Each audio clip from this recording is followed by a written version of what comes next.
અરવલ્લી જિલ્લાના મોડાસા તાલુકાના સાકરિયા હનુમાનજી મંદિરે ખાતે થઈ ચોરી।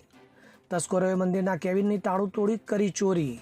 ચાંદીની ગદા, ચાંદીના રામ દરબાર અને છત્રની કરવામાં આવી ચોરી। તસ્કરો દાનપેટી ઉઠાવી ચોરી કરી ખાલી ખેતરમાં નાખી ગયા। દાનપેટી તોડી આશરે 15,000ની રોકડની તસ્કરોએ કરી ચોરી। તો રોકડ અને આભૂષણ મળીને કુલ 5.12 લાખ રૂપિયાની ચોરીની ફરિયાદ નોંધાઈ। પોલીસે ડોગ સ્ક્વોડની મદદથી તપાસ ધરી હાથ। તો જિલ્લા એલસીબી, એસઓજી સહિત પોલીસે તસ્કરોને ઝડપી લેવા ચક્રો કર્યા ગતિમાન। હવે જુઓ દેશ દુનિયાની તમામ ખબરો તમારી આંગળીના ટેરવે। ઉઠાવો મોબાઈલ અને ગૂગલ પ્લે સ્ટોર પરથી ડાઉનલોડ કરો અમારી CN24 ન્યૂઝ મોબાઈલ એપ।